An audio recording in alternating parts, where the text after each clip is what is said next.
បានថាបងដូចពីចាស់ថាមែនតាតពេលខ្ញុំមកអង្គុយកាត់វីដេអូបញ្ចូលសលេងហ្នឹងមិនខ្ញុំនឹកឃើញថាអូខ្ញុំស្ដាប់របស់ខ្ញុំឡើងឆ្ងាញ់ហើយហុកហើយតាមពិតខ្ញុំភ្លេចរបស់ម្យ៉ាងរបស់ពិសេសហ៎បងនិយាយទៅខ្ញុំភ្លេចដាក់ស្ដែកដីបងហើយតពេលមកមើលចឹងដឹង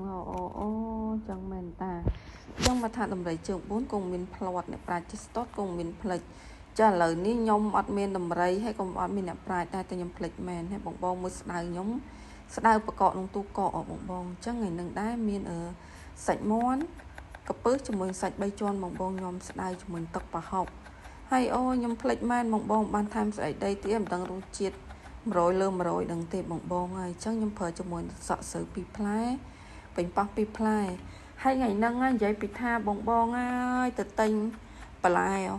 ទៅទិញបន្លែទិញជីគ្រប់មុខហើយអ្នកលក់ចងថង500ឲ្យទៀតប្រពន្ធអ្នកលក់បន្លែយកមកឲ្យថាកុំឲ្យភ្លេចឥឡូវភ្លេចតបានមែនអញ្ចឹងខ្ញុំស្ដាយខ្ញុំថ្ងៃហ្នឹងអត់មានប្រើជីទេបងតាមពិតនៅផ្ទះមានជីស្រុកវែងដែរតែខ្ញុំអត់ចង់ដាក់ព្រោះវាអត់ត្រូវខ្ញុំចង់ដាក់ជាមួយជីគ្រប់មុខច្រើនជាងតែបើអត់ហើយជ្រុលជាអត់ហ្មងទៅបងអញ្ចឹងខ្ញុំប្រើជាមួយនឹងខ្ទឹមសអញ្ចឹងថ្ងៃហ្នឹងក៏មានខ្ទឹមក្រហមដាក់ដែរបងប្រើជាមួយខ្ទឹមសជាមួយនឹងម្ទេសយើងអញ្ចឹងទៅព្រោះបើសិនណាបានថែមស្ដែកដីទៀតហើយជាមួយនឹងខ្ទឹមក្រហមទៀតវាកាន់តែថែមក្លិនឈ្ងុយអញ្ចឹងណាចឹងឥឡូវងាកទៅងាកមកសាច់ជ្រូក3ជាន់របស់ខ្ញុំនេះគឺចាប់ផ្ដើមប្រែវាតិចទៅឲ្យវាឆ្អិនល្អបន្ទាប់ពីឆ្អិនហើយខ្ញុំដួសវាចេញសិនបន្ទាប់មកខ្ញុំដាក់សូសជាមួយនឹងក្រពើតាមពិតទៅមិនមុខដាក់ចូលគ្នាក៏បានដែរគ្រាន់ខ្ញុំខ្ជិលអញ្ចឹងណា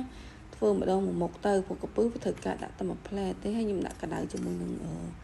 យាយទៅសាច់មាន់នេះជាសាច់មាន់ស្ងោរដែលខ្ញុំបេះទុកទៅដោយសារស្ដាយវាអញ្ចឹងណាអញ្ចឹងបន្ទាប់មកខ្ញុំបន្ថែមជាមួយនឹងបើតុំឲ្យប្រហុកដាក់ស្ងោរវាចោលចឹងទៅឥឡូវនេះសាច់ក៏ត្រជាក់ដែរចាប់តាមហាន់សាច់ហាន់អីហើយសាច់ជ្រូកនេះខ្ញុំប្រើច្រើនដែរនិយាយទៅសាច់នេះឡើង3មុខបងមានក្រពើ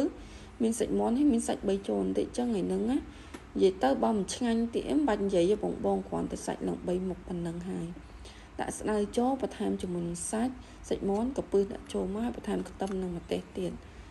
អញ្ចឹងនេះដែរគឺទឹកប្រហុកញោមទឹកប្រហុកបងអញ្ចឹងបន្ថែមជាមួយស្ករសស្ករប្រើច្រើនតិចប៊ីចេងប្រើតិចបានណៃបន្ទាប់មកដាក់ជាមួយនឹងទឹកប្រហុកបងអញ្ចឹងទឹកប្រហុកនិងទឹកពើទុំមិញហ្នឹងគឺខ្ញុំមកឲ្យវាខាប់វាសបានប៉ុណ្្នឹងឯងបងដោយសារអត់ចង់ឲ្យញោមស្ដៅហ្នឹងវាមានទឹកច្រើនពេកអញ្ចឹងយកទឹកប្រហុកតែបន្តិចបានណៃអូនិយាយពីថាបន្ទុកសម្រាប់ខ្ញុំ9លើ10បងសម្រាប់ខ្ញុំចូលចិត្តខ្ញុំថាឆ្ងាញ់អញ្ចឹងណាគ្រាន់ថាអូនិយាយទៅនិយាយមកវាខ្វះច្រើនណាស់តាបងខ្វះតាំងពីជីគ្រប់មុខជាមួយនឹងខ្ទឹមក្រហមហើយជាមួយស្ដែកដីទៀតនិយាយទៅខ្វះរបស់ឆ្ងាញ់ហ្មងប៉ុន្តែនៅតែឆ្ងាញ់បន្ទុកសម្រាប់ខ្ញុំគឺ9លើ10ចាឥឡូវនេះខ្ញុំស្ដាយរបស់ខ្ញុំរួចរាល់ហើយអរគុណ